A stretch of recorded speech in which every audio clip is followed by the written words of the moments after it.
నేను చేసిన ఒక్క తీట పనికి ఇంత ప్రాబ్లం అవుతుందని చెప్పి ఎప్పుడు అనుకోలేదు. నా జీవితంలో ఎప్పుడు ఇంత భయపడలేదు. ఒళ్ళంతా ఒక్కసారిగా చెమటలు పట్టాయి.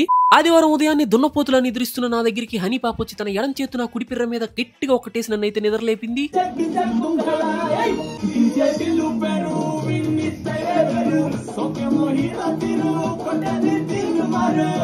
సరిపోయారు ఇద్దరు. ఒక రోజు టిల్ అన్న రేంజ్ లో నాకు కూడా ట్విస్టులు జరగబోతాయి అని చెప్పి సింబాలిక్ గా అదే పాటకి డాన్స్ చేసినట్టున్నాను. తర్వాత అర్థమైంది నాకు. మా అమ్మ వచ్చి ఐస్ క్రీమ్ తిని చాలా రోజులు ఆర్డర్ పెట్టరా అంటే ఐస్ క్రీమ్ ఆర్డర్ పెట్టాను అనమాట. మా అమ్మ వాళ్ళందరూ తినేసి వెళ్ళి పడుకున్న తర్వాత స్టార్ట్ అయింది సీన్. నేను ఐస్ క్రీమ్ ఆర్డర్ పెట్టినప్పుడు అది మెల్ట్ అవ్వకుండా దాని లోపల డ్రై ఐస్ అయితే వేసి ఇచ్చారు. దాన్ని తీసుకెళ్లి ఒక 10 లీటర్స్ వాటర్ క్యాన్ లో అడుగును వాటర్ పెట్టి దాని లోపల అయితే డ్రై ఐస్ వేసేసి అది బయటికి రాకుండా గట్టిగా మూత అయితే పెట్టేశాను. నేను ఏమనుకున్నా దాని లోపల లైట్ గా గ్యాస్ వస్తుంది, దాని తర్వాత తీస్తే బుస్ అని సౌండ్ వస్తుంది అనుకున్నా. తీరా సీన్ మొత్తం రివర్స్ అయిపోయింది. దాన్ని తీసుకెళ్లి బయట పెట్టగానే అదేమో పెద్దగా ఉబ్బిపోయింది. దాని బాల్కనీలో పెట్టేసి డోర్ షాట్ దాముకొని భయపడతా ఉన్నాను. ఆల్మోస్ట్ 20 నిమిషాలు వెయిట్ చేసిన తర్వాత దాంట్లో పొగలు రావడం అయితే ఆగిపోయింది అనమాట. ఆ తర్వాత చూసాను అదేమో ఉబ్బిపోయింది. భయం వేస్తా దాని దగ్గరికి వెళ్ళి ఓపెన్ చేశాను.